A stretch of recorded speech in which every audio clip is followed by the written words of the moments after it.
Olá, bem-vindas a Mulheres Imigrantes, um espaço para contarmos histórias de mulheres que decidiram desbravar o mundo longe de casa.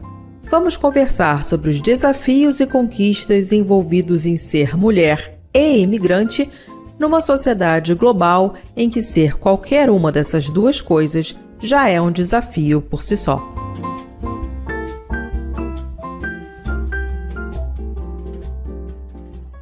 Olá, mulheres imigrantes! Eu sou Bárbara dos Santos, paulistana da Zona Leste, imigrante em Brisbane, Austrália, há 16 anos. Convidada deste episódio é natural de São Paulo, capital, apaixonada por bichanos, desbravar o mundo e esportes, psicóloga e psicanalista por profissão e podcasters nas horas vagas. Julia Suleiman. Seja muito bem-vinda e, por favor, se apresente melhor às nossas ouvintes. Quem é a Júlia na fila da irreverência? Ai, meu Deus! Muito obrigada pelo convite, Bárbara. É um prazer estar aqui. Eu acompanho já um pouquinho do seu podcast, né? E eu acho muito legal esse projeto de poder conversar com mulheres, a gente ouvir histórias de outras mulheres, porque acho que isso vai nos fortalecendo, né? Bom, eu sou a Júlia, eu sou de São Paulo, né? Eu sou psicanalista, psicóloga, né? Tinha o meu podcast que em breve vai voltar, tenho meu Instagram, que eu gosto de falar muito sobre saúde mental, sobre vida no geral, né? Até alguns anos atrás teve um post que acabou virando meio que minha marca registrada, né? Que o meu nicho é gente que sente, porque é isso, assim, né? Eu gosto de falar sobre vida, sobre sentimentos, né? E apesar de ele estar um pouco paradinho, convido todo mundo para ir lá conhecer. E hoje eu moro em São Paulo, mas eu já morei em Curitiba, eu já morei um tempo na Suécia, em Gotemburgo, morei quase 5 anos na França, onde eu passei por Montpellier e por Lyon. E agora, como a gente até estava conversando antes da gravação começar, estou aqui em São Paulo conhecendo São Paulo adulta, né? Porque saí daqui ainda bem novinha, então está sendo uma descoberta conhecer São Paulo e me sinto um pouco imigrante aqui, né? Porque são muitas coisas novas, né? E eu acho que, para além disso, a partir do momento que a gente se abre para uma experiência de morar fora, eu acho que a gente está completamente transformado, né? A gente passa a ver o mundo por um outro viés, a gente passa a ter outras referências, então é uma experiência que marca e fica com a gente para sempre, né? E eu até brinco que um amigo meu me perguntou quando eu voltei: ai, Júlia, você voltou definitivamente? Falo, gente, definitivamente não devia nem existir no dicionário, né? Porque o que é definitivo nessa vida, né? Eu estou aqui agora e provavelmente por mais algum tempo, mas também o mundo é muito grande pra gente também ficar num lugar só. Pelo menos é o que eu penso, né? Ai, que resposta de psicóloga, sabe? Aquela coisa. Não, isso é muito relativo e... Né? Depende, né? Tudo depende, né? É a frase do Psi, né? É bem isso. Então vamos começar naquele início para depois a gente dar aquela volta, então, do seu retorno a São Paulo. Mas aquele primeiro passo, então, o que foi que te levou a sair do Brasil em primeiro lugar? Olha, eu fiquei pensando, né, na resposta, e é algo que, né, já me perguntaram algumas vezes e eu sempre fico pensando. Eu estudei num colégio que era internacional, então tinha muita gente que vinha de fora. Então, desde pequenininha, eu convivi com pessoas que vinham de outros países. Eu tinha professores que eram, né, de outros países, então eu sempre achei isso tudo muito interessante, porque pequena eu já percebia, né, no jeito de se vestir das meninas que chegavam, né, os acessórios que elas usavam. Eu sempre achei muito interessante ver, nossa, que diferente, né, a língua, né, aí eu aprendi, né, outras línguas desde pequenininha, aprendi inglês, aprendi espanhol. Então, assim, o mundo sempre foi bem interessante. E eu falo que, além disso, minha mãe e minha tia lá atrás, quando elas eram jovens, elas fizeram intercâmbio, né? Então eu ouvia as histórias delas, né, que moraram em outros lugares, e eu falava, nossa, que legal. E acabou que, quando eu estava no ensino médio, nunca tive a oportunidade de fazer o intercâmbio, mas ficou essa vontade de quando eu cresci, assim, né? Eu sempre falava, quero sair de São Paulo, inclusive porque eu achava São Paulo muito caótico, não que eu não acho mais, mas assim, eu pequena, eu ficava meio assim, assustada com a quantidade de coisa que acontece em São Paulo. Eu falava, nossa, como deve ser também morar em outro lugar. Então, foram muitos fatores que foram contribuindo assim para esse desejo. E tem uma situação muito marcante que eu estava lembrando esses dias, que nesse colégio que eu estudei, a gente tinha uma feira referente a uma data comemorativa da Espanha. Se eu não me engano, é em outubro ou em setembro. E aí teve um ano que a gente fez o tema dessa festa na escola do Caminho de Santiago. E eu lembro que eu fiquei fascinada pelo Caminho de Santiago, assim, mostrando, né, todas as cidades que ia passando e tal. E eu lembro que naquela época da minha vida, né, naquele momento, falei, nossa, eu quero isso para mim, assim, quero conhecer vários lugares, andar por vários lugares, né? E eu gosto muito de fazer trilha. Ainda não fiz meu Caminho de Santiago porque eu estava programado para o meio da pandemia e não deu certo. Mas um dia farei, assim. Então, acho que tudo isso, assim, foi contribuindo para eu ter bastante interesse em morar fora. E aí depois calhou na faculdade, que aí foi o motivo de eu ter ido para a França, de eu ter conhecido a psicanálise. E aí, conhecendo a psicanálise, né, eu conheci uma autora que é a Françoise Doutor, que é uma psicanalista que era pediatra também, que trabalhava com criança, e eu me encantei pelo trabalho dela. E ela é da psicanálise francesa, pela mesma linha do Lacan, que é um pouco mais conhecido do que ela, né? E aí eu lembro também, quando eu estava no terceiro, quarto ano da faculdade, eu ainda estava com planos de, quem sabe, migrar para o Canadá ou para a Austrália, porque tem esses processos de migração. Quando eu estava no terceiro ano da faculdade, eu comecei a estudar francês, porque eu falei, gente, eu preciso entender essa mulher melhor. E aí foi que uma coisa levou a outra, e aí eu fui parar na França por conta da psicanálise. Então, como que foi escolher? Mas você falou que foi morar na Suécia também. Então, quem veio primeiro?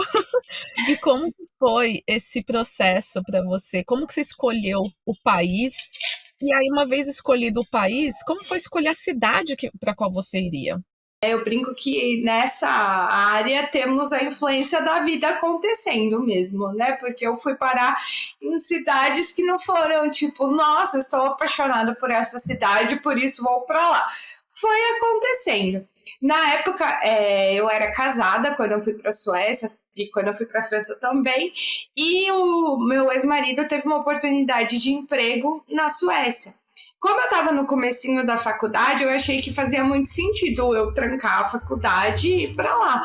Pela experiência de vida, né? Pela possibilidade mesmo, né? Porque não é uma coisa que você tem todo dia. E para quem gosta de viajar, acho que toda viagem é uma experiência e uma oportunidade interessante, né? Então eu Ainda tranquei a mais empresa faculdade. pagando, né? Sim, com certeza. Eu brinco assim, né, que não era tão bem pago assim, não era um super expatriado, tanto que hoje em dia não me convide para comer McDonald's ou Burger King, porque minha fase de fast food foi toda quando eu estava na Suécia, porque eu comi muito fast food. Mas assim, pela experiência foi fantástico, assim, a gente tinha um tanto por dia que podia gastar, então para caber os dois a gente ia na opção mais barata. Coisa de jovem, né? Porque se eu fizesse isso hoje com 30 e todos anos, aí não ia ter saúde que aguentasse, não ia quebrar no caminho. Mas brincadeiras à parte, né? Aí eu tranquei a faculdade, fui para lá, estudei inglês, foi uma oportunidade muito legal, que deu para fazer uns mochilões, conheci um pouco da Escandinávia, foi uma experiência incrível, e até pela época do ano, né? Porque como lá é muito frio, eu consegui ficar na época de primavera e verão. Então, assim, é muito mais quente do que no inverno deles, e aí eram dias enormes, então foi muito legal. Aí voltei para Curitiba, terminei a faculdade, e aí, como eu tinha falado no início, eu fui me aproximando da psicanálise, comecei a fazer francês e nisso surgiu a vontade de estudar na França mais psicanálise.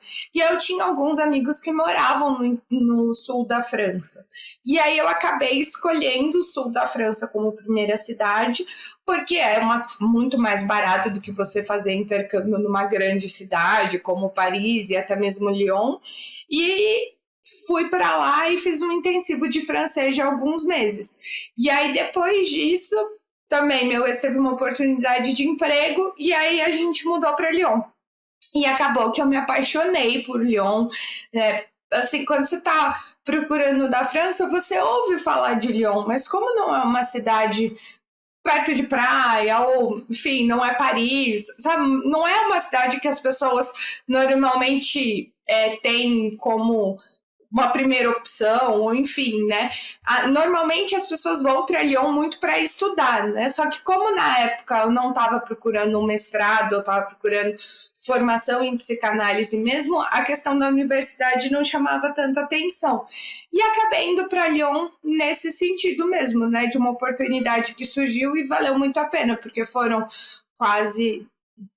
Eu fiquei 9 meses em Montpellier, depois 3, quase 4 anos em Lyon. E aí foi assim que eu fui parar em Lyon. Gostei muito, é uma cidade que eu tenho muito carinho, voltei para lá o ano passado, assim, né, para dar uma volta, e é incrível, super recomendo quem for para a França tentar sair, né, do roteiro Paris, do roteiro tradicional, porque acho que em todos os países, né, se você tem a oportunidade de conhecer outros lugares, acaba valendo muito a pena. No seu Instagram, gente, vão lá também, né, seguir a Júlia, que é o @psijulia.suleiman. Segue a gente também, né, @mulheres imigrantes. Sim, com certeza. Então, no seu Instagram você tem uns destaques que fala muito sobre, né, psicologia, psicanálise e imigração. E você até convida, né, outras profissionais para pensar sobre o assunto, e tem uma parte dos destaques falando também sobre a pandemia, né, e como que essa coisa da pandemia foi crucial até para expandir o acesso das profissionais brasileiras, né, em território brasileiro, para o mundo, para atender brasileiros que estão fora. E aí você trazendo, né, essa pauta para as outras profissionais, principalmente, foi então devido à sua própria imigração, de você querer trazer essas pessoas, né, convidá-las para olhar a imigração também como uma, quase entre grandes aspas aqui, né, uma vertente da, da psicologia, até porque já conversei com várias pessoas falando, putz, né, tô procurando uma profissional, mas, né, sou imigrante, e às vezes aquela pessoa pode não entender o que é ser imigrante, né? Tem essa coisa do não pertencimento que muitas vezes nos aflige, de sentir, eu não sou, né, nem de lá, nem de cá, igual você brincou, né? Você é quase como se fosse imigrante em São Paulo, né? Por estar vivenciando São Paulo de uma nova maneira agora. É, como foi esse estalo aí de trazer outros profissionais, né? Fala um pouco então sobre esses destaques e como você incorpora essa coisa da imigração na sua prática, e tanto com imigrantes, e não sei se você tem não imigrantes também na sua lista de pacientes, clientes. Sim, acho que, nossa, muito legal essa pergunta que você tá me fazendo, né? Me fez voltar assim lá atrás, porque quando eu decidi mudar para a França, não tinha atendimento online como tem hoje, né? E era um impasse até dentro do CRP, né, de falar não pode atender online mais que X sessões, porque não é a mesma coisa, porque a pessoa precisa do corpo a corpo. E pela minha experiência da Suécia, que tinha sido bem antes disso, que foi no começo de 2012, então já faz, né, 11 anos que eu fui para lá. Naquela época eu estava no começo da faculdade de psicologia, eu estava no 2º ano. Eu já fazia terapia. E aí eu me deparei com, estou num outro país que ninguém fala a minha língua, né? Estou sem fazer terapia e o que eu faço? Né? Eu fiquei assim muito, gente, ninguém pensou nisso, né? Como é que faz para a pessoa lidar com esse monte de coisas que está acontecendo, que acontece, porque é isso, né? Você se vê imigrante o tempo todo, né? Você pode ir se acostumando, você pode ir se habituando, mas tem algo que se apresenta ali que é o tempo todo, né? De alguém fazer um comentário, de você ver uma cena, de alguém perceber o seu sotaque e perguntar de onde você é, de você não saber lidar com alguma coisa, porque eu brinco. Quando você está na sua cidade, consertar a bateria do relógio, a coisa mais complicada, você tem um know-how ali que você não sabe nem de onde veio, mas você tem. Quando você está num país novo, você não sabe fazer nada, você é muito criança, né? Você vai descobrindo o mundo inteiro, né? E aí, lá, quando eu fui para a Suécia, me deparei com isso e depois veio o desejo de ir para a França. E eu falei, gente, eu vou ter que largar a psicologia, porque ninguém atende online, né? Como que eu vou montar o meu consultório lá e etc. E aí eu lembro que eu tive uma supervisora que, gente, ela é uma pessoa importantíssima na minha vida, que ela olhou para minha cara e falou, Júlia, se o Freud e o Lacan estivessem vivos, você acha que eles iam estar fazendo o quê? Isso antes da pandemia. Ela falou, eles iam estar atendendo online. Sim, eles eram homens que estavam pensando no que estava acontecendo na época que eles viviam. E aí ela me falou, na época ela fazia supervisão com um psicanalista bem famoso, que é o Contardo Caligares, e ela falou assim, o Contardo atende online, você acha que não? Fulano de tal atende online. E eu falei, gente, ela falou, vai atender. E aquilo foi muito importante para mim, que eu falei, realmente, eu tenho que ir, eu tenho que atender. E nisso, logo que eu mudei, eu comecei a escrever para Brasileiras pelo Mundo. Então eu comecei a falar sobre essas questões da imigração, comecei a estudar mais, porque já era uma coisa, um bichinho que já tinha me picado, né? E aí nisso, comecei a conhecer gente, as pessoas começaram a vir falar comigo, as pessoas começaram a me indicar nesse sentido e foi se construindo isso. E até que no meio dos meus estudos, que eram tipo, só grupos, uns cursos, eu fiz um curso sobre imigração numa faculdade em Paris e tal, me veio o desejo de fazer um mestrado em cima disso. E aí meu mestrado é em psicanálise e a minha tese está sendo sobre imigração. E aí é uma coisa que, exatamente isso que você falou, não dá para passar batido quando você atende alguém que é imigrante. Eu falo assim, que eu comparo com a questão de uma maternidade, eu comparo com grandes eventos da vida de alguém, porque é algo que atravessa todas as áreas da pessoa. Não é uma coisa que tem a ver só com um recorte, mudou o decaso. Não, tudo na vida da pessoa muda de lugar. Então eu acho que os psicólogos que se propõem a atender pessoas que moram fora precisam ter esse olhar. Não pode ser uma coisa que passa batido, que não é considerado, que não é levado em consideração. E aí foi nisso que aí eu comecei a fazer grupo de estudos, um pouco antes da pandemia, e no início da pandemia eu fiz alguns cursos sobre isso, porque precisa ser olhado. E é isso que você falou, às vezes as pessoas chegam para mim, eu já tive muito paciente que chegou para mim e falou assim, nossa, eu passava com uma outra pessoa e a pessoa falou de tipo, mas você mora nos Estados Unidos, está reclamando do quê? Sabe, umas coisas assim, muito rasas.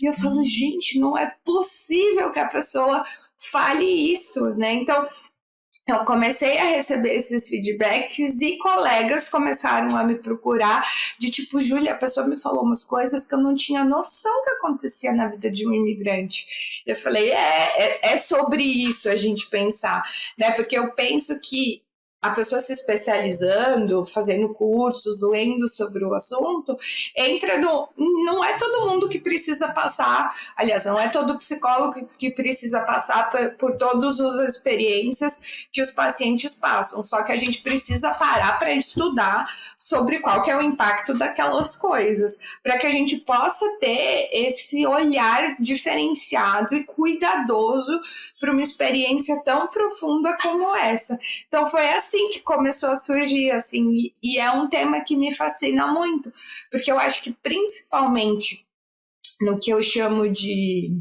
imigração voluntária, né, tem um certo preconceito, assim, né? E às vezes é o preconceito que a gente vive na família, que a gente vive nos amigos, que a gente vive em outros lugares de tipo, você está ganhando em dólar, você está ganhando dinheiro, você está morando num país de primeiro mundo, ou foi você que escolheu isso. E assim, nenhuma dessas coisas faz com que não deixe de ser difícil uma experiência como essa, né? Porque acaba caindo num lugar, às vezes, de um desdenhar, porque a princípio ou aparentemente a pessoa está num lugar um tanto quanto confortável, sendo que a gente sabe, você tendo vivido isso, entrevistando um monte de mulheres, sabe que de conforto muitas vezes não tem nada. E vai-se para uma experiência dessa, muitas vezes motivado por N coisas que não tem a ver com dinheiro, que não tem a ver com conforto. E a dor também não tem necessariamente a ver, e muitas vezes não tem mesmo com a falta de dinheiro, com a falta de conforto. São coisas que não podem ser olhadas com tanta superficialidade, né? Nossa, total. E escutando você falar agora, né, dessa, né, o profissional não necessariamente precisa ter passado por aquilo para ter aquele olhar mais empático, né, para a condição, mas às vezes ajuda, né? E eu estava lembrando de um episódio do This Is Us, aquela Ai, série. eu E amo essa série. olha, eu acho que de todos os episódios que eu assisti, eu devo não ter chorado em um ou dois. Sim. E uma coisa assim muito marcante foi que, né, o Randall começou a fazer terapia com uma mulher branca e tudo bem, né? Ele achou aquela profissional ali muito bem recomendada, tal. Só que aí chegou um momento né, do processo dele, de que ele falou: não, eu preciso procurar alguém igual a mim. E foi e achou um Uhum. homem negro. E eu tô num momento de que a imigração em si não é mais a pauta dos meus, entre aspas, né, dos meus problemas, das minhas questões de. Então, para mim ter uma psicóloga que não é imigrante, nesse quesito para mim é irrelevante. Mas se fosse, sei lá quantos anos atrás, com Uhum. certeza. Para mim, neste momento, o que faz mais sentido é eu ter uma psicóloga feminista. Uhum. Tem muitos valores de vida e visões políticas muito parecidas com as minhas, porque era algo que estava me atravessando muito. Sim, sim. Para eu não ter que escutar, não que a gente deveria, no lugar de paciente, ter que escutar isso de profissionais, né? Mas não ter que escutar que, tipo, né, se você está se queixando do seu parceiro que não fez algo em casa e como você está se sentindo sobrecarregada. E aí você não ter que escutar da profissional. Mas homem é assim mesmo, né? Ah, Contrata alguém. Né, se tá tão difícil. Contrata alguém. Gente, não é sobre ter ou não ter o dinheiro, nesse caso, né? Para uhum. contratar alguém. É sobre ali o homem estar se isentando da responsabilidade de compartilhar, de dividir o cuidado de um lugar que duas pessoas habitam, ou se tem uma É criança no sobre a meio, né? parceria, né, que está envolvida nesse sentido, né? E aí é isso, é uma coisa que transcende. E você falando isso me fez lembrar, né, que eu fazia todos os psicólogos e psicanalistas deveriam, mas não são todos. Eu estava numa supervisão e era com um professor francês, um homem europeu, Aham. branco, bem de vida, Fiz, né? Vamos, né? Todas essas qualidades. E eu vamos tava colocar falando ali. todas essas características, me corrigindo, né? Aí estava lá contando para ele de uma paciente que estava com umas questões relacionadas à imigração, né, e tal. E aí ele começou a ir para um lugar que eu falei, não, você não está entendendo. Ela é uma mulher brasileira, imigrante num país europeu que mora aqui sozinha. isso não pode não ser levado em consideração e você reduzir a um diagnóstico, né, sendo bem raso, assim, é um problema de Édipo, é um problema com o pai. Eu falei, não é sobre isso a questão. A questão dela passa por outros lugares. E eu lembro que aquele dia eu fiquei tão irritada com ele, porque chega um momento da vida que não dá mais para a gente compactuar com certas coisas. E aí eu parei de fazer supervisão com esse professor, porque eu falei, não tem condições de eu continuar com ele, porque ele não está conseguindo escutar o que eu estou dizendo, do que eu estou tendo questões com essa paciente. E aí foi que eu fui procurar uma supervisora, que era uma brasileira que morava na França já há muitos anos, e eu fiquei fazendo supervisão com ela um tempo, porque eu acho que eu consegui ouvir dela esse cuidado, assim, né? E eu acho que isso que você falou faz muito sentido. Eu sempre defendo, porque eu fico pensando, né? Às vezes a gente vai atender um homem, a gente vai atender uma pessoa negra, a gente vai atender uma pessoa LGBT, enfim, são muitas questões, né? Não dá para eu ter vivido tudo e para eu poder ter uma boa escuta, né? Não posso só também atender um nicho, né? Tanto que eu até brinco na minha clínica, né? Os homens que me perdoem, mas toda vez que eu recebo mensagem de homem, e vamos ser bem um pouco superficial, que tem cara de hétero na mensagem, eu falo, gente, eu preciso abrir um horário na agenda para esta pessoa. Mesmo que eu não tenha horário, eu vou abrir, eu vou arrumar um jeito de atender essa pessoa, porque vira objeto de estudo, né? Porque não tem muito homem que vai para a clínica. E um objeto de estudo bom, no sentido de eu preciso ouvir quem são essas pessoas, preciso saber o que está acontecendo, eu preciso ter um cuidado e até como profissional poder também ajudar essa pessoa a pensar, se ela estiver passando por questões relacionadas ao lugar dele no mundo, sobre o lugar das mulheres, né? Porque a gente tem um impacto social, né? Não tem como dizer que não, né? E aí você ter um ouvido que você consegue, né, trazer a reflexão para as pessoas, não é sobre evangelizar ninguém, não é sobre fazer a cabeça de ninguém, mas você percebe que a pessoa está querendo pensar, eu falo, poxa, é um público que me interessa, né? Então eu faço essa reflexão no sentido de não vai dar para passar as experiências que todo mundo passa, mas sem dúvida alguma, eu acho que boas profissionais que são atravessadas pela questão da imigração e viveram isso na pele, claro que elas vão ter um tato incrível, mas como eu estava conversando com uma amiga esses dias, infelizmente tem pessoas que passam por essas experiências e não acontece nada, né? E assim, não só com a imigração, como com qualquer outra coisa, assim, né? É uma junção, né, do perfil do profissional com as experiências, que podem ser N experiências, né? E aí acho que entra essa questão também da pessoa estudar, né? Porque o que acontece? Cada imigração é única, assim como cada pessoa negra tem as suas experiências, cada pessoa que é LGBT também vai ter as experiências dela, né? Então, assim, essa questão de a gente poder também se separar um pouco na nossa escuta, porque as minhas questões de imigração vêm de um lugar, as suas questões, as questões do outro vêm de outro lugar. Claro que vai ter um lugar em que essas coisas se encontram, porque eu acho que são cenas, né, que todo mundo vai viver, mais ou menos, mas essa cena vai tocar no meu roxo, essa cena vai tocar no seu roxo, essa cena vai tocar no roxo da outra pessoa, e cada um tem o seu roxo, né? Cada um tem a sua marquinha, né? Até hoje, mais cedo, eu tava falando com uma paciente, eu achei muito bonito que ela falou, né?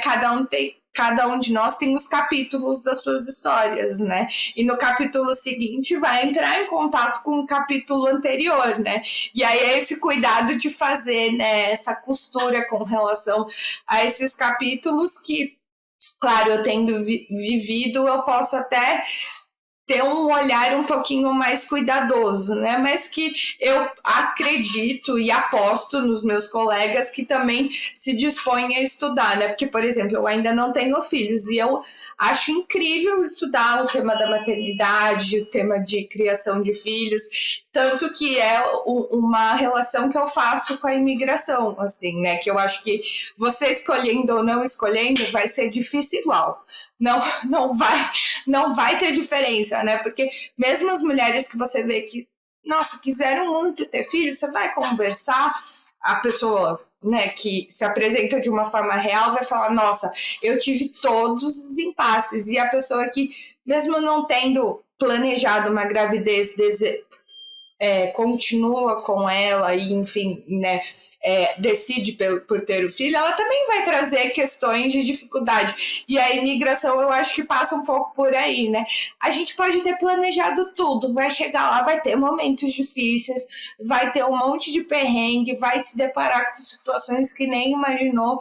E aí eu falo que as pessoas que acabaram não escolhendo tanto, que foram por um acaso do destino, vamos dizer assim, porque às vezes acontece, né? Uma oportunidade de emprego que a pessoa nunca imaginou, ou vem uma oportunidade de fazer um mestrado, um doutorado, uma faculdade por convite XYZ, e a pessoa fala, gente, vou, não vou, e aí acaba indo, também vai passar por N perrengues, né? Então eu acho muito interessante fazer essa comparação, né? Nossa, é muito interessante mesmo essa comparação do você escolhendo a maternidade, você escolhendo a imigração ou não te isenta do lugar, às vezes, de culpa, de sentir, eu não queria estar passando por isso, eu quero voltar para a minha condição anterior. E é um bom gancho para uma pergunta bem profunda, que já que a gente está conversando com gente da área da saúde, a gente tem que aproveitar, né, gente? Eu administro um grupo de mulheres no Facebook que moram na Austrália, que é o Papo Calcinha.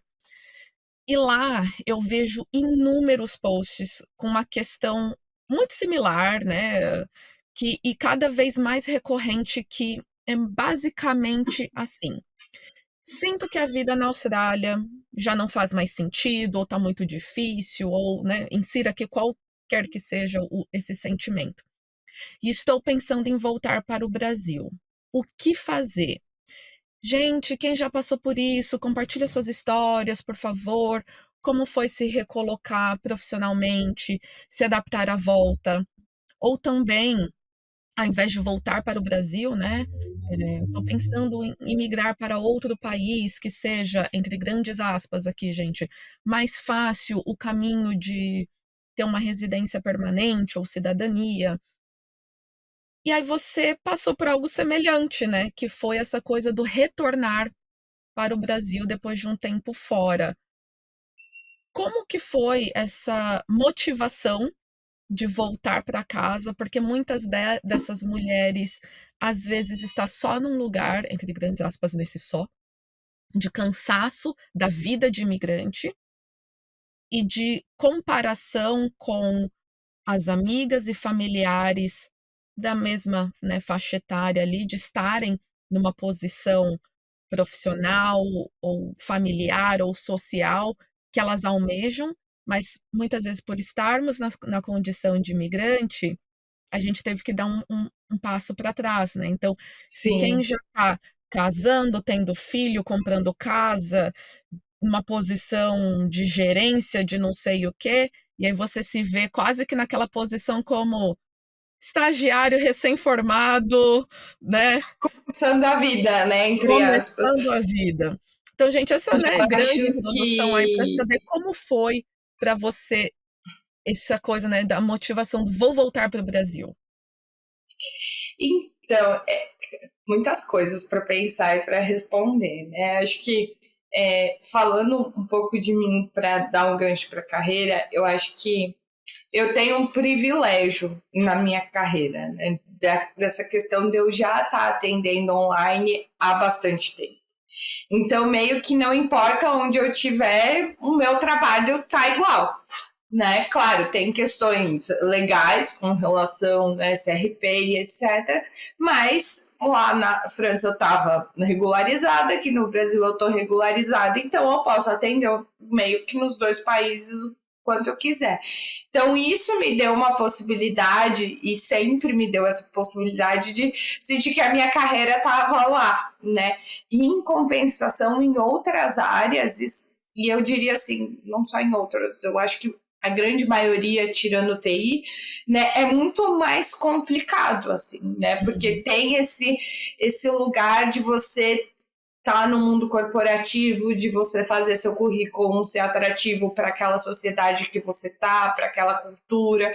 Eu sempre brinco com os pacientes que o país, independente do país que você tiver, você precisa ter um primeiro emprego desse país para dar o start no seu currículo, né? Porque enquanto isso fica aquela coisa de um currículo que tá meio lá sobrando, porque todo mundo olha o currículo. Eu trabalhei com RH antes de fazer psicologia, né?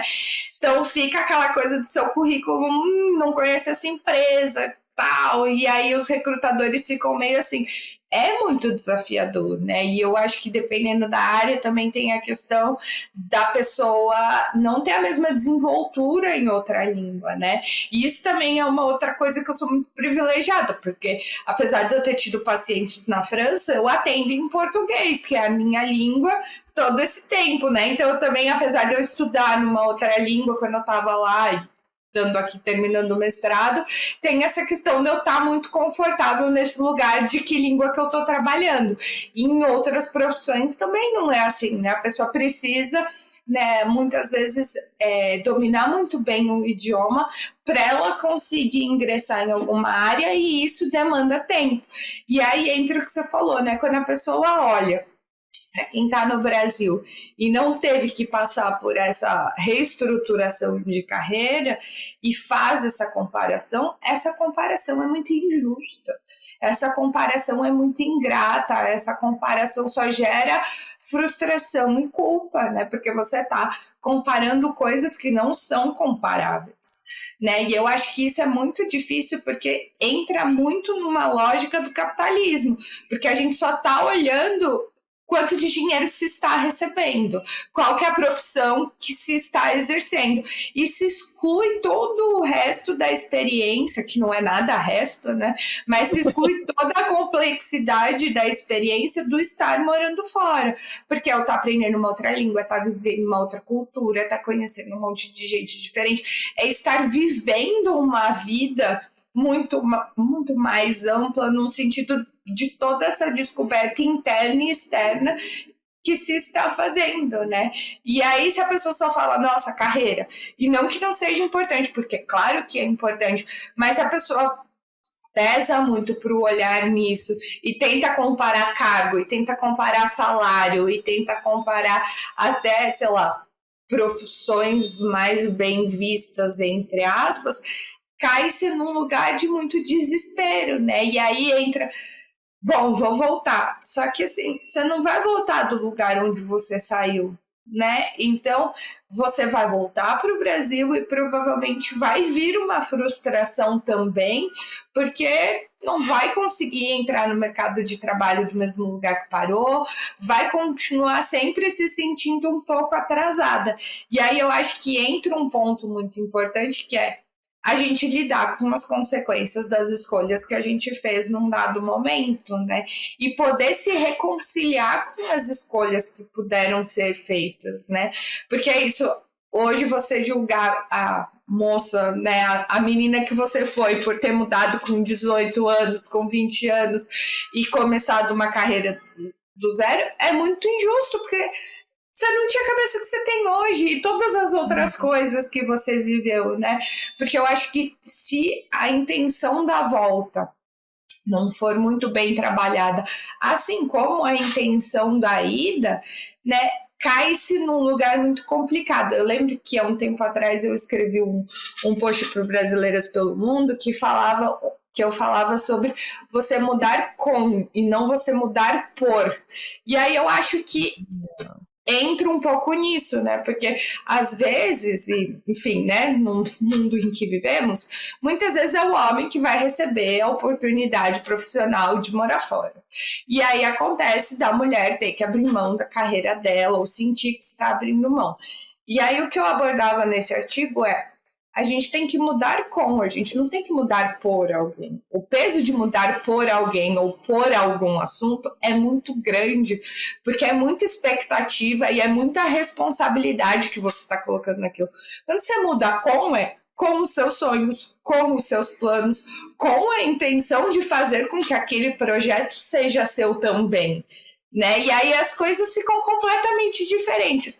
Vai se ter que construir muita coisa? Vai.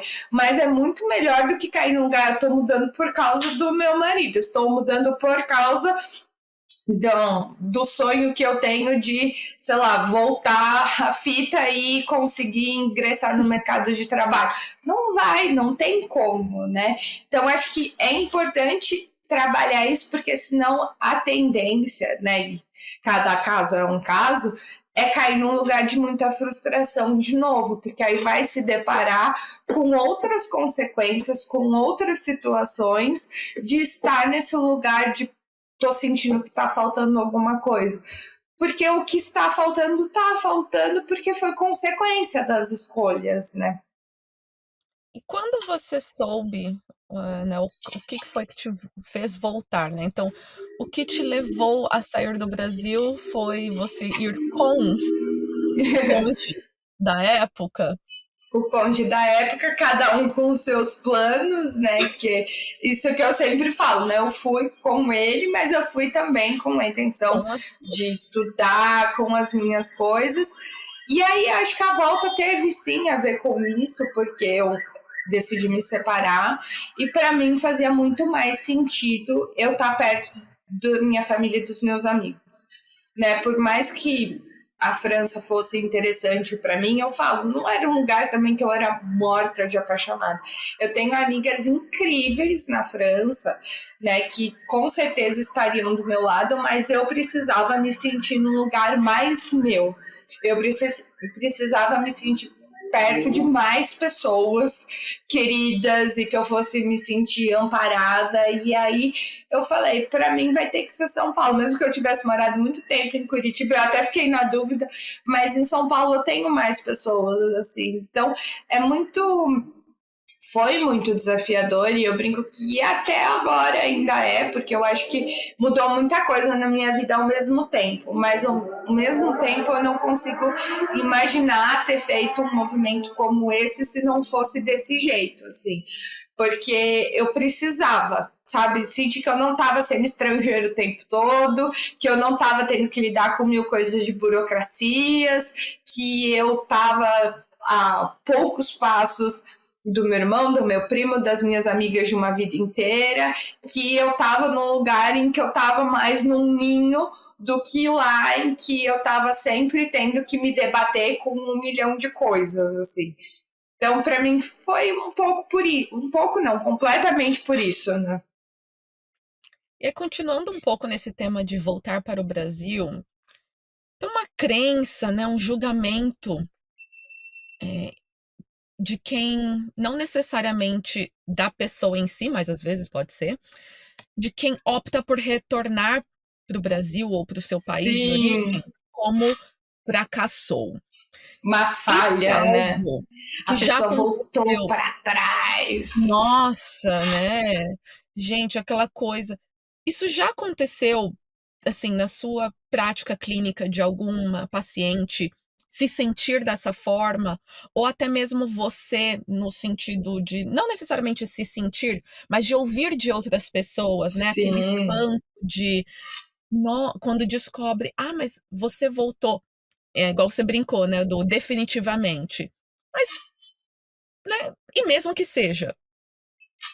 É aquela coisa, mas, né? O lá fora não é tão melhor? Por que que você resolveu voltar para cá, né, nesse país E eu acho que isso é tão pesado, né? Porque eu acho que pega em vários aspectos. E um dos aspectos é o desdém que se tem com o Brasil, assim. É como se aqui fosse o pior lugar do mundo.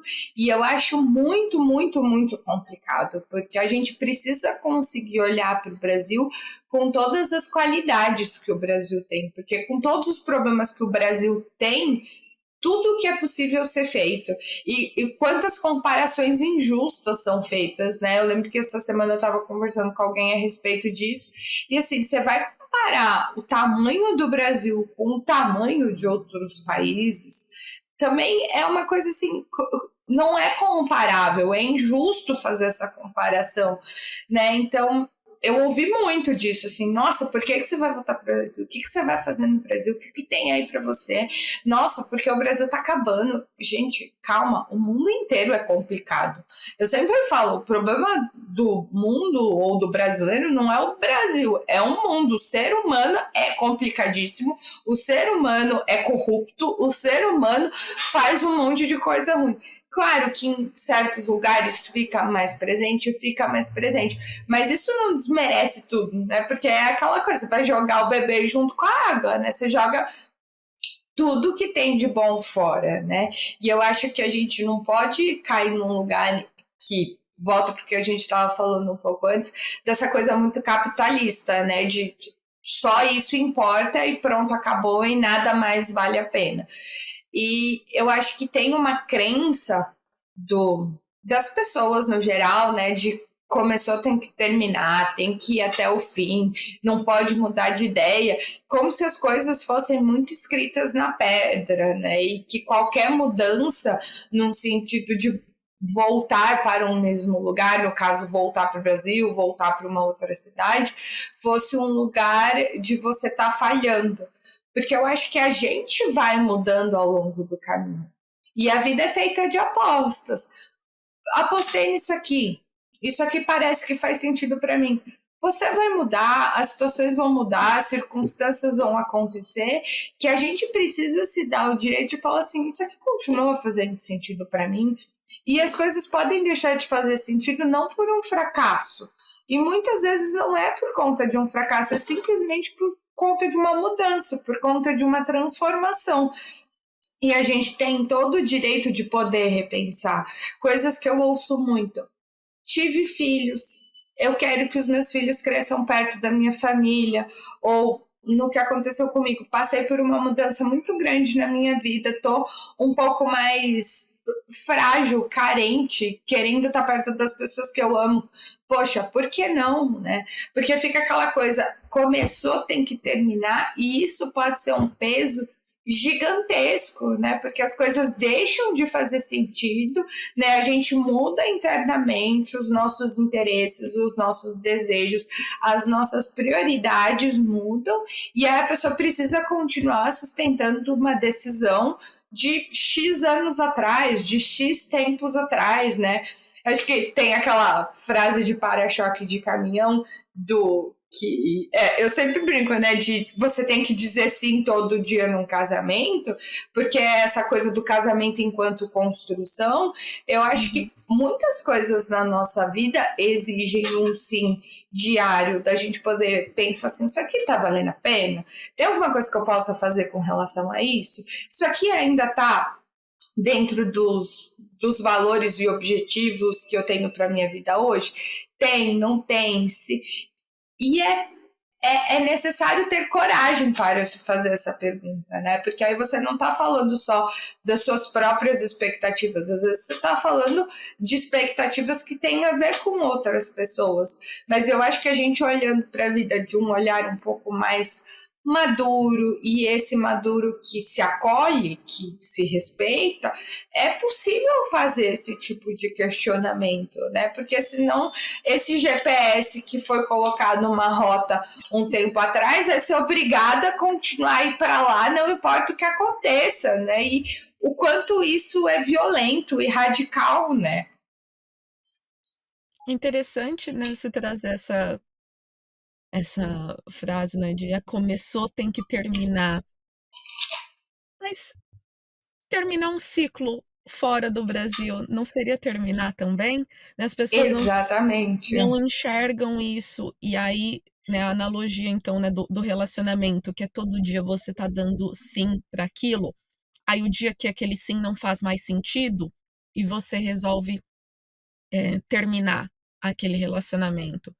A frase que a gente escuta muito, principalmente de relacionamentos de muitos anos, quando acaba, é: que não deu certo, né? E aí trazendo a analogia então para a imigração que acabou depois de um tempo. Por quê? Não deu certo? Deu. Deu durante um tempo, né? E eu acho que é isso. Quando você vai se permitindo fazer essa pergunta sempre, né, para si mesmo com relação às experiências que você está vivendo, você tem a oportunidade também de ir tentando fazer aprimoramentos, melhoras ao longo desse caminho. Mas chega uma hora que as coisas mudam, ou como você falou, chega uma hora que um ciclo se fecha, que um ciclo se encerra, de poxa, acho que aqui não tem mais espaço para mim, né? E eu acho que com relação ao casamento, e eu acho que com relação à imigração, as coisas vão mudando, né, no seu entorno. O seu parceiro vai se tornando uma outra pessoa no sentido de escolhas que ele vai fazendo, né? As pessoas vão amadurecendo de formas diferentes. Uma cidade, você olha em volta e você fala, nossa, isso aqui não me identifico mais com as coisas que estão acontecendo aqui. Será que não tem um lugar que eu vou me encaixar melhor, né? Que tem mais a ver com os objetivos que eu estou tendo hoje? Eu lembrei de um post que eu fiz um tempo atrás. Lembra quando, eu não lembro se foi Olimpíada, se foi Copa do Mundo de Ginástica, que a Simone Biles estava nas Olimpíadas e ela entre aspas, desistiu, né? E todo mundo falou, né? E aí eu lembro que na época eu fiz um post que falava sobre diferentes possibilidades de existir e não de desistir, né? Porque assim, a gente pode existir de várias formas. E às vezes a gente vai estar existindo de um jeito e de repente a gente resolve existir de um outro jeito. E não é um desistir num sentido ruim, né? Nossa, fracassou, largou, abandonou. Não, eu me respeito tanto que eu sei que eu posso existir de um outro jeito e tá tudo bem. Só que esse tá tudo bem é complexo pra caramba, porque a gente precisa, né, se reconciliar e fazer o luto de muita coisa quando a gente resolve mudar de ideia com relação, quando a gente resolve tomar um passo frente a essa mudança de ideia que acontece dentro da gente, porque não é simples, né? Às vezes tem muita coisa que interfere e às vezes é isso. A gente sabe que muitas pessoas da nossa vida podem acabar fazendo comentários que a gente não vai querer ouvir ou que a gente sente que a gente não vai ser forte o suficiente para bancar, né? E aí entra isso da gente precisar estar sempre num caminho de autocuidado aí, de se conhecer melhor, né, para a gente poder ir se fortalecendo frente a essas coisas que vão acontecendo na vida, né? E aí, enquanto você estava falando agora, eu já coloquei no Google que eu queria ler exatamente a descrição, que é da palavra desistir, que tem um peso tão negativo atrelado a essa palavra, que no dicionário significa não prosseguir em um intento, abrir mão voluntariamente de algo, abster-se, abdicar, renunciar. E por que isso é tão carregado dessa coisa negativa? Por que escolher não seguir mais por um caminho é visto de uma maneira tão negativa? E agora trazendo uma analogia aí que principalmente quem é de São Paulo vai se relacionar aí, que é com o aplicativo de GPS que é o Waze, que apareceu, né, depois de um tempo que, assim, você tá numa rota, e aí o aplicativo identificou que no meio da sua rota tem um grande engarrafamento. E aí o aplicativo automaticamente decide para você, ou por você, ou te dá a opção de escolher, olha, eu achei um outro caminho. Uhum. Você está desistindo do caminho original. Você está fazendo a escolha. Não, eu vou optar por um outro caminho agora porque vai me levar para o mesmo lugar, né? Mas o caminho vai ser diferente. O objetivo final vai ser igual. Às vezes você pode, ai, quer saber de uma coisa? Tá muito engarrafado, vou mudar de ideia, vou E eu desistir acho de ir para esse legal lugar. isso que você trouxe, né, no sentido do objetivo final, porque eu acho que se a gente conseguir colocar como objetivo final ter uma vida bacana, gente, não importa o caminho que você vai escolher, e a gente Uhum. vai olhando para caminhos diferentes para fazer com que a vida seja mais interessante, né? Porque se o objetivo final for eu preciso morar aqui pro resto da minha vida, porque um dia eu morei aqui, gente, tanta coisa pode acontecer, tantas oportunidades podem aparecer, tantas coisas podem se fazer interessantes. Eu lembro quando eu trabalhava em RH, né, tinha muita pergunta, ai, da onde você se vê daqui 5 anos? E aí a pessoa fala, ah, eu quero trabalhar em tal empresa. Gente, existe tanta empresa no mundo, você não sabe quais são todas as empresas que existem no mundo. Isso reduz o mundo muito, né? Uhum. Então, se o objetivo for interno, né, qual é o seu objetivo para daqui 5 anos enquanto pessoa? Poxa, eu quero estar mais realizada, eu quero estar mais feliz, eu quero estar mais independente, eu quero estar mais autônoma. Isso abre tanto as possibilidades, né, de que não está atrelado ao lugar geográfico em que você vai estar. Isso está atrelado com conquistas pessoais, né? E as pessoas muitas vezes não vão entender a complexidade disso que a gente está falando, né? E às vezes vão falar, nossa, você voltou pobrezinha. E se a gente, enquanto mulher, poder dizer, não, eu sei por que eu estou fazendo, eu não tenho que dar satisfação para ninguém, num sentido assim, né, de isso balizar quais são as minhas escolhas, poxa, fica tão mais leve, né? Porque aí isso é desconstruir um lugar em que a gente foi colocado de certa forma, né?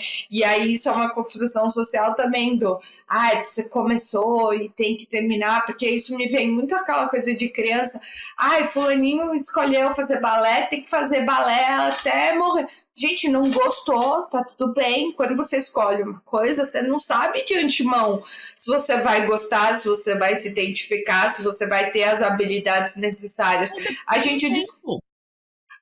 exatamente descobriu uma outra coisa, cansou, enjoou. A gente não parece que naturalizar a mudança de ideia é muito bizarro, né? Porque aí parece que a pessoa é inconstante e eu fico pensando da onde vem a ideia de que a gente seria tão constante e que a gente fosse gostar da mesma coisa o tempo todo. Porque olha o nosso guarda-roupa, a gente não tem o mesmo guarda-roupa que 2 anos atrás. Por que que todas as outras coisas da nossa vida precisam continuar exatamente iguais, né? Uhum. Eu vou entrar agora num assunto polêmico, mas que tá encaixando perfeitamente bem, né? Que a gente já falou da tal frase de caminhão ali, e quem tá escutando pode não tá se ligando, mas, né, falamos de não desistir, né? Lute pelos seus sonhos, que muitas vezes, e eu não tô falando que você tá fazendo isso, mas você vai entender o porquê dessa abertura para essa pergunta. Muitas vezes os coaches usam esse tipo de Uhum. emoção, né, e você no seu Instagram tem nenhum, nem 2, mas tem 4 destaques falando sobre coach, que foi gravado há mais de 3 anos. Sobre essa profissão, né, que naquela época estava crescendo, assim, numa velocidade alarmante e que ainda continua, né, e vemos, hã, nossa, cada absurdo que parece que naquela época nem tanto, mas agora tem cada absurdo que nós como sociedade estamos dando audiência para essas pessoas. Então conta pra gente, como profissional da área da saúde, qual que é a sua análise sobre essa profissão e quais são os possíveis impactos na vida da pessoa de quem contrata um coach, e ainda mais quando é um coach que fala tanta besteira quanto o calvo da lá da Campari que falando merda Ai, de Deus. Olha, isso daria pra ficar falando tem que mal gravar disso outro. por horas, assim, não. ilimitado, assim. Mas, assim, quando eu conheci a ideia de coach, eu estava na faculdade de RH, né? E eu lembro que na época aquilo fez muito sentido, no sentido que eu lembro que o professor falou. Um coach é alguém que, né, teve uma ascensão na carreira e aí vai ter os seus mentorandos, os seus orientandos, no sentido de como se desenvolver profissionalmente. Eu lembro que na época eu falei, cara, que legal isso, porque Eu sim, concordo. você precisa ter habilidades Uhum. e saber mais da área para você crescer na profissão. Ótimo. E aí eu Ótimo. lembro que depois daquilo, meu Deus, começou esse enxame de coaches e de ensinar as pessoas a viverem de uma forma extremamente rasa e superficial. Porque é isso, é um pensamento tão quase mágico da vida que eu acho uma violência, porque não leva em consideração a particularidade do que está acontecendo na vida de cada um. Faz com que a vida seja vista de um jeito muito pequeno, né, de uma forma nada profunda, né? E não é que a gente precisa, complexizar tudo, que a gente tem que, né, ficar filosofando sobre tudo.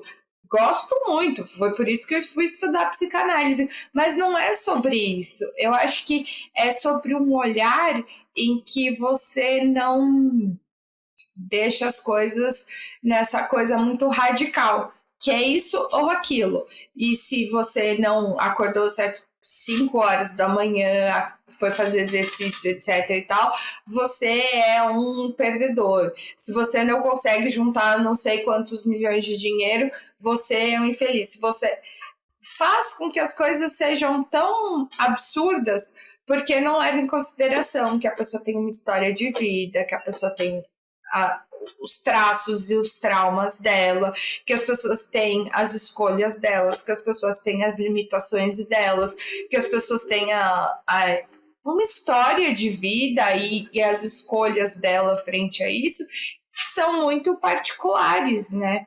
Então, eu acho muito complicado, porque tem coach até de vida no exterior, você já deve ter visto isso, né? E eu falo, gente, mas como? Do quê? Por quê? Né? E aí entra numa lógica de que tudo que você pensa, você atrai, e aí você não tem o direito de se sentir mal pelas coisas que acontecem, porque aí você vai estar tendo um pensamento muito, eu nem sei os termos técnicos que eles usam, mas você vai ter um pensamento muito catastrófico, e aí você vai ter um pensamento de derrota, e aí vira um bolo muito complicado, né? Essa. E assim, quando a gente para, igual você falou, né, faz sentido né, essa coisa de você, igual na prática, né, você tem uma pessoa que te supervisiona. Você tem sempre essa pessoa no âmbito, né, mais experiente, você ter um mentor. Eu gosto da palavra, né, de mentoria nesse sentido de, Sim, olha, da minha experiência, já passei por isso que deu certo, ó, fui por esse caminho, não foi tão legal. Quando a gente pensa, né, em esportes, todos eles têm faz técnico, todo sentido, né? coach, né, mentor, o que que a gente queira inserir que tem basicamente essa pessoa que está no lugar de mais experiência, que está te ensinando, né, a ser um profissional melhor, dependendo do âmbito, né, que você tá querendo ali. Mas essa ficar tanto no raso desse jeito e falar dessas coisas que muito. E aí, gente, não vamos generalizar agora, porque eu já sei, né? Nem todo coach é assim. Mas fica muito nessa coisa da meritocracia.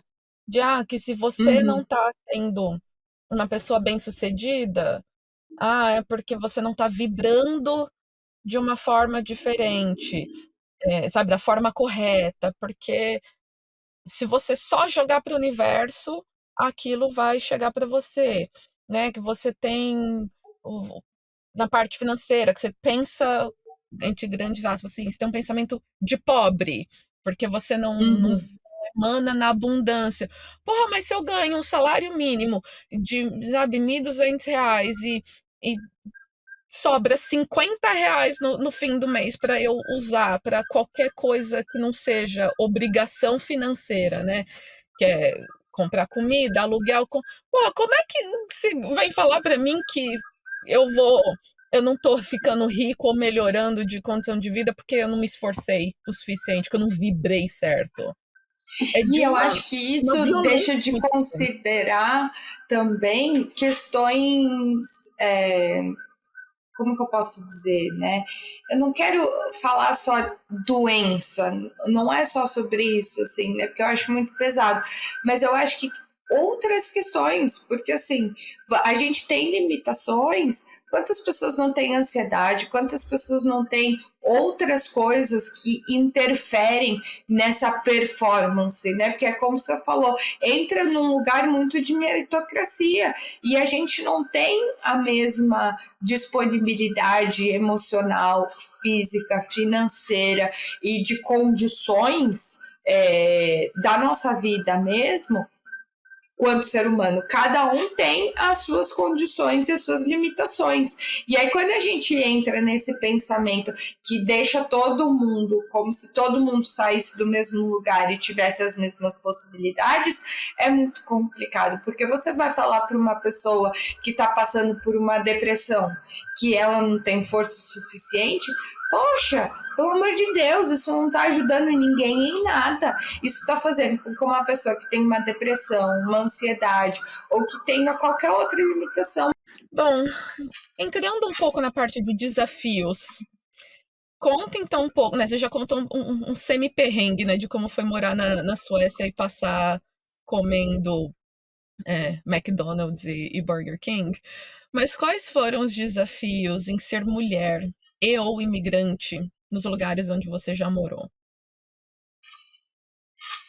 Olha, eu vou dizer que foram consideráveis, assim, né? E isso dentro do meu privilégio de ser branca, né? Porque acho que isso já fala muito, não dá nem para comparar com outras amigas, conhecidas, pacientes que eu tenho, assim, né? Mas eu acho que é muito complicado, porque tem o estigma da mulher brasileira, né? Tem a forma como as pessoas nos olham, tem os comentários que a gente ouve, né? Isso é de extrema violência, né? De você saber que você é vista de um jeito, e eu acho que isso em alguns pontos foi muito complicado para mim no relacionamento que eu tinha, porque ele não conseguia entender certas coisas, né? E isso para mim era muito violento de novo, né? Porque quando eu falava de certas coisas que eu passava, e não, imagina, e não, isso é real, isso a gente vive, que é o que você estava falando antes, né? De tipo, uma pessoa que te ajuda dentro de casa. E não é uma ajuda, é uma parceria, uma cooperação, né? Vivemos juntos. Então, acho que para mim teve um peso muito grande essa questão, porque apesar de eu ser branca, eu acho que eu sempre fui muito atravessada por essas questões, por uma história familiar mesmo, assim, né? De pessoas da minha família, de outras experiências, e eu acho que até pela questão da clínica, né? Eu sempre atuei desde que eu me formei na clínica e atendendo várias pessoas, né? E pessoas de lugares diferentes, né? Pessoas com experiências muito diferentes da minha. Acho que isso também pesa muito, né? Porque eu passei e fui construindo, fui sendo atravessada por uma visão de mundo em que eu estava sempre muito prestando atenção no que estava acontecendo em volta de mim. Como a minha família é de origem libanesa, a questão de refugiado, imigrante, de islâmico, sempre foi uma coisa que eu prestei atenção, porque eu falava, gente, podia ser eu, né? Podia ser a minha tia, podia ser a minha tia-avó quando imigrou, sabe? Então é uma coisa que sempre foi muito presente para mim. E eu acho que é pouco falado. Não tanto. Uhum. Hoje, né? Acho que você faz parte da mesma bolha que eu, que tem bastante mulher botando a boca no mundo e estão nas redes sociais, estão nos podcasts, estão aí fazendo acontecer. Só que eu acho que tem essa bolha, de certa forma, ainda não estourou. Porque eu ainda converso com muita gente que fala assim: não, mas o machismo é todo igual e não sei o quê, porque o homem brasileiro também é machista, então se você estiver na Europa, pelo menos o machismo vai ser diferente. E eu falo assim: não, pelo amor de Deus, não. Não é sobre isso, tem mais coisa acontecendo. O jeito que a mulher é objetificada fora do Brasil é gravíssimo, é preocupante, né? E uma coisa que eu vejo e que eu me deparei algumas vezes ouvindo pacientes e amigas, é que enquanto no Brasil a gente tem crimes violentos e a gente sabe que isso pode acontecer, eu acho que em alguns países, em alguns lugares tem começado a crescer crime de ódio, né, que é a violência pela violência, né? E que mulheres têm sido atravessadas, homossexuais têm sido atravessados por isso, porque é uma violência.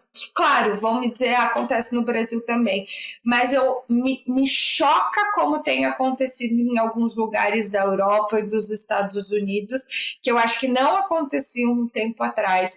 E eu acho que isso tem a ver com um discurso que tem vindo do Trump, do Bolsonaro, enfim, né? Que tem possibilitado que essas pessoas se permitam fazer isso, né? Então eu acho que de um tempo para cá tem me chamado a atenção, ao mesmo tempo em que a gente tem falado mais, parece que tem acontecido mais coisa com relação às mulheres e os homossexuais, enfim, né? Eu acho que, né, a minoria que se a gente se juntar é maioria, mas que infelizmente o mundo, né,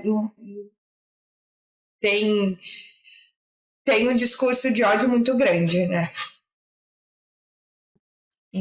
Eu parei para pensar recentemente sobre esse termo minoria e sermos maioria, é, como é interessante, né? Mas o lance de falar que somos minoria entra muito no lugar de nós somos minoria no poder, no lugar de tomadas de É, decisões, né? Lugares de sim. influência nesse sentido, porque sim, somos maioria. Se não colocar nenhum outra caixinha e apenas a caixinha do gênero, homem e mulher, mulher já é metade. Então, Uhum. se somos metade, não somos minoria, né? Porque é quase que, né, ali, né, meio a meio, ali, 50-50. Então, não dá, mas nós somos minoria ocupando esses espaços e vai demorar muito para a gente conseguir furar essa bolha, para a gente conseguir ter menos desafios por apenas, entre grandíssimas aspas, sermos mulheres. Isso devia Uhum. estar, sabe, na última coisa ali. Muitas vezes é a primeira coisa que a gente sofre alguma violência ou temos alguma dificuldade, um desafio, apenas por sermos mulheres. Uhum. Sim. E você falou agora, né? Eu fiquei pensando que eu lembrei que eu tive problema com o meu visto na França, né? E por conta do meu sobrenome, né? Que não o Lainette, né? O sobrenome que eu tenho por parte da família que veio do Líbano, e aí o Uhum. meu visto não saía. E aí eu tive que contratar uma advogada, e aí ela falou: é por conta do seu sobrenome, porque não tem nenhuma outra explicação pela qual o teu visto não está saindo. Porque tinha emprego estável, tinha, enfim, né, tudo o que precisava para estar lá na época, né, Checklist todo tava ali, tudo checklist certinho. todinho, não tinha nada que falasse, o visto não saiu. Ela falou, é por causa do seu sobrenome. Aí foi. A advogada mandar um e-mail, passou 2 dias, meu visto tinha saído. E aí você fala assim, imagina, eu dentro de todos os meus privilégios consegui. Só que Você vê, literalmente, via no guichê do lado a pessoa que estava com um véu ou uma pessoa que era negra, o tratamento era claramente diferente, né? E aí você fala assim, meu, que merda, assim, né? Que mundo é esse que a gente vive em que essas coisas são tão explícitas, né? Porque é o que você falou, a gente não é a minoria, né? Mas no poder nós somos a minoria, né? E aí a gente é atravessado por todas essas decisões, né? Que são completamente arbitrárias e que não consideram muitas coisas, né? E uma última pergunta que já foi feita para você e no começo que você contou, né, que acho que foi um amigo seu que perguntou, né, se você vai ficar definitivamente, permanentemente no Brasil, mas brincadeiras à parte, qual a sua vontade, né, no mundo? Então, se fez sentido e ainda faz sentido para você agora estar no Brasil, mas a clássica pergunta, né, de RH, então, onde você se vê daqui 5 anos? O que que Nossa! no mundo, qual que é o lugar da Júlia no mundo? O que que você vê para você de futuro? Nossa, achei uma pergunta muito difícil. Como eu estava falando, geograficamente, não faço a menor ideia do que a vida tem reservado para mim. Porque se você me perguntasse isso há um tempo atrás, eu também não imaginava que eu ia voltar para São Paulo e foi o que fez sentido para mim no momento de vida que eu estava pensando. Mas eu acho que se tem uma coisa que eu posso responder com muita certeza, que é onde eu me vejo enquanto pessoa, enquanto mulher, é continuando no trabalho que eu faço, assim, com pessoas. Eu não me vejo de outra maneira que não atuando na clínica, atuando, possibilitando que as pessoas possam se ouvir de uma outra forma e se respeitar mais, se amar mais. E acho que isso é um trabalho que, ao mesmo tempo que eu faço para o outro, eu estou fazendo para mim. Porque é algo que me alimenta e que eu aprendo mais de mim e que eu cresço como pessoa e que eu, sabe, me desenvolvo enquanto ser humano que eu quero ser, assim, né? E eu acho que falar de felicidade numa vida adulta é muito complicado, né? A vida adulta não é nada fácil, a gente tá sempre tendo que lidar com um monte de coisa. Mas eu acho que poder realizando coisas, poder, né, ao contrário do Caligares, ele tinha uma frase muito boa, né, de ter uma vida interessante. E eu acho que é um pouco por aí, assim, né? Eu quero construir uma vida bacana, uma vida interessante, com pessoas que eu acho legais e num lugar em que eu esteja vendo que as coisas fazem sentido, né? Lugar perfeito não tem, não era na França, não é aqui em São Paulo, não é na Suécia e acredito que também não é aí na Austrália, né? Nem nos Estados Curitiba? Unidos. Oi? Ou em Curitiba, né? Ou em Curitiba. Não, eu brinco, Curitiba, eu sou apaixonada pelo lugar. Eu acho Uhum. gostosa a cidade, mas eu não vou dizer que foi o lugar mais fácil de se morar, porque os curitibanos têm sua fama, e como a gente falou, né? As famas não são à toa, né? Mas brincadeiras à parte, assim, né? Eu acho que eu quero continuar construindo uma vida bacana. E é difícil, né, a gente se permite dar respostas tão vagas assim, né? Porque acho que a gente sempre aprendeu que a gente tem que ter os planos muito dentro de um quadradinho ou dentro dos ideais, né? E eu acho que fica muito complicado, né, a gente se balizar dessa forma. Claro, cada um tem uma visão de mundo, mas acho que de todas as coisas que eu fui passando nos últimos anos, eu me permito pensar que os meus planos são muito mais internos e pessoais do que com o que vai acontecer no meu exterior, assim, né? Porque depende de tanta coisa, né? 5 anos atrás a gente não imaginou que ia atravessar uma pandemia, né? Como a vida pode mudar, né? Com certeza. Júlia, foi um prazer incrível conversar com você. Imagina. Muito obrigada pela sua presença. Mas antes de terminarmos, vamos então para a nossa lupa cultural, que é aquele momento de indicações de trabalhos feitos ou protagonizados por mulheres que você tem pra gente. New Amsterdam é de hospital. Ai, gente, eu amo essa série, meu Deus do céu! Na última temporada tem aquela médica que é muda, né? E ela... Você assistiu a última temporada? Porra, agora eu não me lembro. Pois é, eu descobri esses dias que tinha uma última temporada, porque eu, com a mudança pro Brasil, eu me perdi completamente nas minhas séries. E aí eu redescobri New Amsterdam. E na última temporada tem uma personagem que é muda. E eu achei muito interessante, porque como é que chama o médico principal? O Max. Isso. O Max se separa e aí ele tava junto, né, com a médica, com a Sharp, e aí eles se separam, ela não casa com ele e tal, não sei o quê, e aí nisso tinha entrado uma médica muda no hospital, e aí ela tem um intérprete, assim, né, e aí chega um momento da série que estão construindo um hospital, né,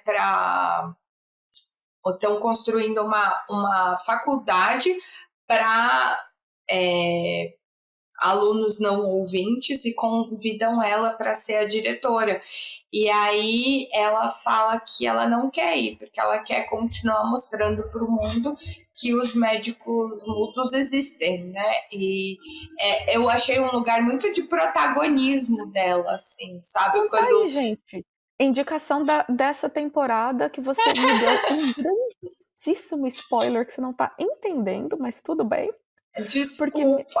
Não, me reacendeu a vontade, porque é uma série que eu gosto muito. E, cara, então que temporada que é essa? Quinta temporada? É a quinta temporada, é uma temporada um pouco menor, mas me fez pensar em muita coisa, assim, né? Porque eu achei muito legal a forma como eles introduziram ela na série, na forma como ela tá lá enquanto mulher, claro, é branca, fora da realidade New Amsterdam, porque nem existe hospital público nos Estados Unidos. Mas eu acho que a série inteira é muito interessante de ver, porque você vê o protagonismo de uma médica preta que aparece na televisão, você vê aí depois o protagonismo dessa médica que é uma mulher, né, muda, que está lá sendo uma das referências da área, né? Seria muito legal que o mundo pudesse ser assim, e eu acho bonito assistir New Amsterdam, porque me faz pensar em mim, enquanto profissional da saúde, na diferença que eu quero fazer no mundo também, né? E como nessa série isso é possível, e que seria legal que pudesse existir um mundo desse jeito, né?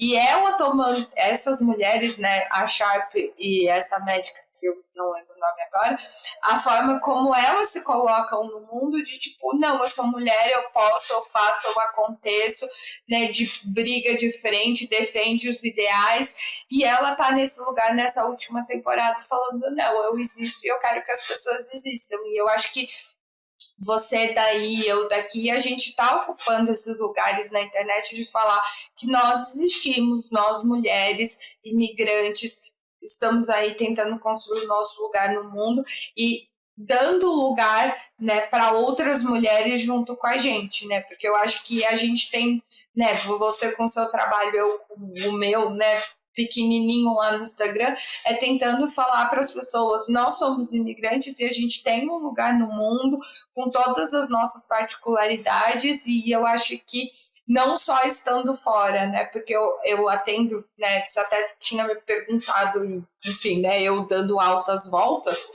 né, você tinha me perguntado se eu atendo pessoas que não são imigrantes, e eu acho que muitas pessoas que não são imigrantes propriamente dito, às vezes, né, elas se identificam com isso, né, porque no fim eu acho que somos todos um pouco fora, né, quem acaba pensando mais sobre a vida acaba se identificando nesse lugar, e aí eu lembrei do Coldplay, que eu fui no show esses dias, que a camiseta dele fala, né, que todo mundo é um alien em algum lugar, né, E eu achei muito legal essa camiseta dele, né? Porque eu acho que é isso, a gente sempre não vai fazer parte completamente de algum lugar e é a gente se apropriar disso de uma forma que nos dê potência.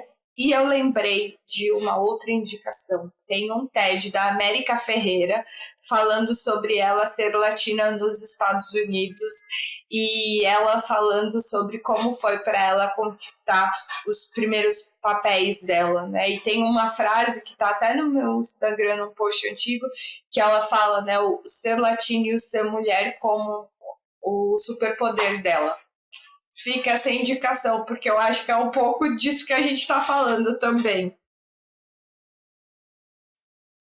Nossa, eu tenho várias indicações que deveriam ser suas.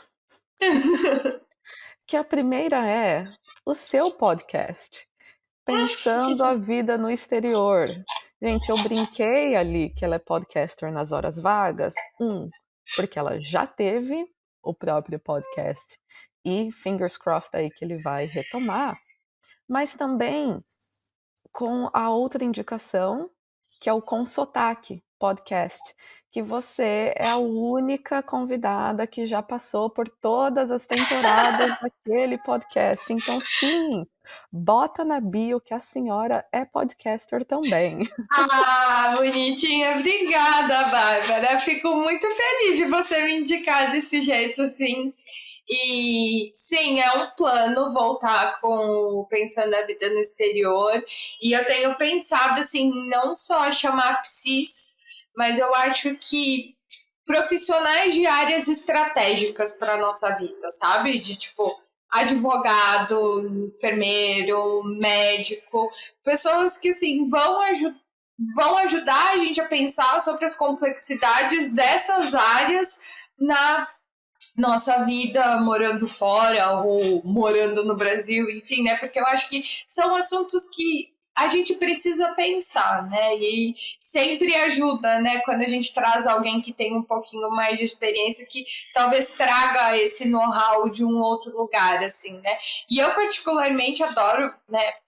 Trabalho falando o dia inteiro, adoro ouvir as pessoas, então ir para o podcast acabou sendo uma coisa que aconteceu de quando eu comecei a conhecer psis que moravam fora, a gente marcava de conversar e aí teve um belo dia que com uma amiga a gente falou, meu Deus, a gente precisava gravar essas coisas que a gente conversa, porque aí acaba sendo, né, um vinho, um café que você tá lá e aí você já tá falando um monte de coisa que pode ser útil, que enfim, né, é esse lugar do podcast que é muito bacana de fazer a gente pensar sobre diversos assuntos, né.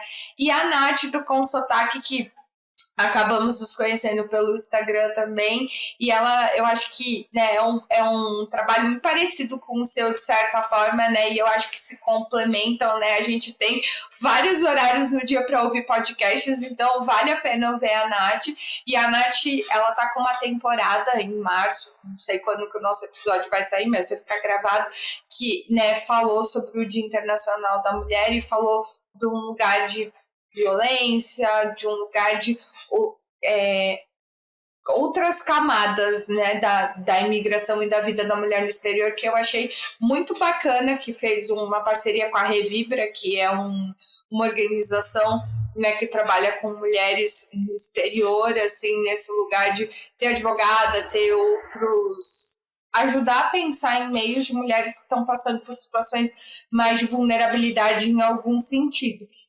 Então a Nath tem essa última temporada e tem as outras temporadas que ela vai falando sobre vários assuntos que interferem, né, interferem e atravessam, né, a vida no exterior.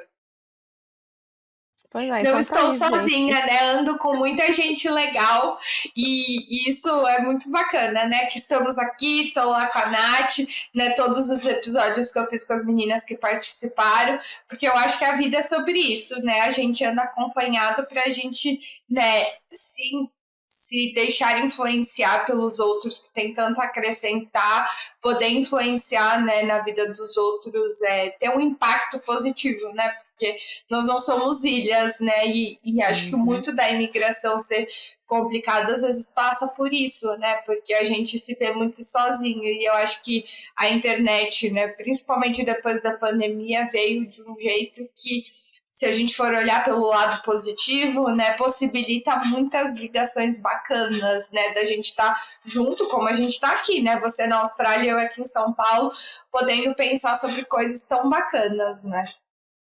Mas agora as minhas indicações mesmo, porque essas foram, né, tinha que entrar aqui para que, né, faz parte da Júlia, então, uma é uma série documental na Netflix, chama, gente, eu não olhei como que é o nome em português, se trocou, mas chama Diagnosis, então deve ser diagnóstico, talvez. Uhum. Basicamente, é uma médica nos Estados Unidos que ela tem uma coluna no New York Times que ela descreve casos raros de doenças de pessoas e através da coluna dela, ela está tentando trazer luz para esses casos no sentido de tentar achar um diagnóstico. Que legal. E ela foi, então a série House, né, do Dr. House, foi inspirada nessa coluna. E ela foi, agora eu esqueci qual que é o termo, mas assim, ela foi uma consultora médica para a série. Então, essa coisa da Gente, eu não sabia eu que também coisa ao não. mesmo tempo legal, mas o meu lado revoltada já está aqui porque que fizeram o House Aqueles e não tão a House. exato.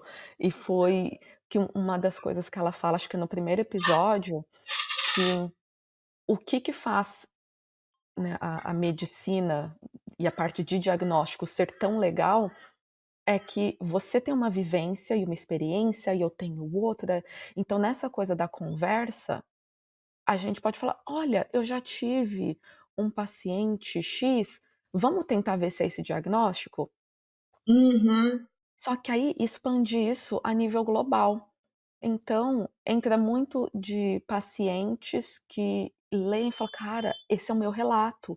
Eu já passei por tudo isso e eu tenho um diagnóstico X. Ou uma profissional da área de: olha, eu estudo isso. Tenta olhar isso. Então, eu tô no quarto episódio, se eu não me engano, mas é fascinante. Que E, legal. e ao mesmo tempo é muito triste, porque é uma série, né, que passa nos Estados Unidos, e é muito triste você ver como que a falta de uma saúde pública faz. Afeta, né? De ter uma menina tão jovem, de 20 e poucos anos, dela tá considerando declarar falência, porque ela já foi processada por inúmeros médicos, porque ela não tem dinheiro para pagar os tratamentos, sabe. Então, Gente. é muito triste. Então, com isso, gente, viva o SUS! Né? E eu acho que como isso que você falou, né, de ter várias experiências, né, fazendo um pequeno parênteses, né, que eu já falei bastante, que eu amo trabalhar com gente que mora fora nesse sentido de saber como que o mundo funciona, de ter notícias de coisas que estão acontecendo em outros lugares, né? E eu acho que isso é muito bacana, assim, né? Porque amplia muito a visão, né? Porque é isso, a gente não tem todos os saberes, né? E ela falando sobre isso, né? Da troca, como é importante, né? Porque você ouve uma outra experiência, né? Te abre uma janelinha, né? Te faz pensar as coisas de um outro jeito, faz você ver como o mundo é muito mais do que, né, as paredes em que a gente vive, né, e as experiências que a gente tem, né? Nossa, vou assistir com certeza. Nossa, é muito boa. E eu tenho uma outra indicação que apareceu aqui para mim, né, na minha mente, enquanto você falava dos desafios em ser brasileira no exterior, que é o canal da Dani Boggioni. Gente, não sei se eu estou falando certo, que é aquele canal no YouTube Sobrevivendo na Turquia, que ela conta casos de brasileiras e brasileiros, né, no Oriente Médio, que muitas vezes é casos assim de tráfico humano. Então, é uma realidade, infelizmente, que ainda acontece, mas é um canal muito pesado pelo motivo, né, dessas histórias, mas é muito interessante e a gente precisa falar mais, né, sobre isso, sobre essas vítimas e como a gente pode começar a reconhecer mais ainda esses possíveis golpes antes de cair neles, ou nos reconhecer nisso e tentar fortalecer uma rede de apoio para que saímos, né, dessas situações o mais rápido possível. Nossa, eu não conhecia o canal da Dani, vou procurar também, Sobrevivendo na Turquia. É no mínimo complexo, né? A gente pensar que esse tipo de coisa acontece hoje, né? Enquanto a gente está aqui conversando, né? Tem gente passando por situações tão absurdas, né, e inimagináveis, né, que alguém poderia passar no mundo, né, ou como algumas pessoas podem ser cruéis, né. Para mim, o mais inimaginável não é, entre grandes aspas, só uma pessoa passar por isso. É uma pessoa fazer outra pessoa passar por isso. Uhum. Gente, É episódio ficou bizarro, cabeção, assim, né? né? Não, e é isso, né? Porque eu acho que é o que a gente estava falando, né? Da gente fazer rede, da gente caminhar junto, né? Do quanto a internet possibilita, né? Que a gente possa se ajudar, trocar experiências, né? Deixar a vida uma da outra mais leve com essa troca, né? Que a gente faz, né? Você no seu trabalho, eu no meu, né? E ao mesmo tempo tem gente que usa esses mesmos meios para fazer o mal, né? Para prejudicar, né? E como você me perguntou, né, do onde eu me vejo daqui a 5 anos, é aquela coisa, né? Acho que a gente não vai conseguir fazer com que o mundo seja outro, né? Mas se a gente puder, né, fazer a vida das pessoas que estão ao nosso redor, das pessoas que chegam até a gente, né, ser um pouco mais leve, ser um pouco, né, menos dolorida num mundo que é tão cruel e que tem tanta coisa acontecendo para machucar a gente, né, a gente já vai estar fazendo com que a nossa passagem aqui, né, tenha valido alguma coisa, né, porque é muito além, né, da carreira que a gente tem, do quanto dinheiro que a gente faz, é sobre outra coisa o existir, né. Ai, Júlia, foi. Nossa, gente, sem palavras. Ai, obrigada, eu tô muito Foi feliz, e eu muito fico muito bom. feliz de ouvir isso. Eu fico sempre muito nervosa de participar, eu falo e eu já tô repensando, assim, porque sou pessoa, como todos, né? Fico insegura, mas saber que talvez tenha ajudado um pouquinho, tenha contribuído, tenha impactado, né, de alguma forma positiva, e que você tá feliz, né, de eu ter contribuído com o seu projeto, já fico muitíssimo feliz. Não, foi ótimo e já mencionei durante o episódio, mas só para reiterar então, seu arroba é @psijulia.suleiman. Isso. aqui, mais algum lugar que as pessoas podem te encontrar? Você tá com a agenda aberta para quem, sei lá, escutou e gostou e, tipo, quer uma psicóloga para chamar de sua? A minha agenda tá apertada, né? Mas eu sempre falo assim, né? Como a vida vai acontecendo, às vezes o paciente sai, o paciente entra, né? Se a pessoa estiver procurando, pode entrar em contato comigo. Se eu não tiver horário, não tenho lista de espera, mas eu vou passar uma das pessoas que eu confio, né? Porque eu acho que, né, para sofrimento não dá pra gente ter lista. Então, se eu não tiver horário, posso demorar um pouco para responder, porque, enfim, não tenho secretária, sou eu que faço tudo. Mas estou aqui, vou tentar responder. Se eu não puder atender, com certeza eu vou passar alguém. Mas, gente, não deixem para depois cuidar de si. Acho que vale falar, né? Um investimento, você comentou, né, que você também faz terapia, né? É importantíssimo, assim, né? É um jeito da gente se cuidar, né? E não é sobre ser fraco, é sobre poder, né, se amparar para que a gente não caia em buracos, né, tentando ser forte o tempo todo, né, como a gente falou, né, de médicos que trocam ideias, né, a gente sair desse lugar de que a gente tem todas as respostas e a gente poder se fazer questão, na análise, na terapia, é importantíssimo, né? Porque ajuda a gente a olhar a vida por uma outra perspectiva, ir reformulando, ir ressignificando, né? Não é para substituir amigo, não é nada disso. É um lugar de se cuidar, assim, né? Como a gente cuida de tantas áreas da nossa vida, a gente poder cuidar, né, do nosso emocional, dos nossos sentimentos, da nossa história, né? Nossa, amei. Gente, muito obrigada para quem escutou até aqui.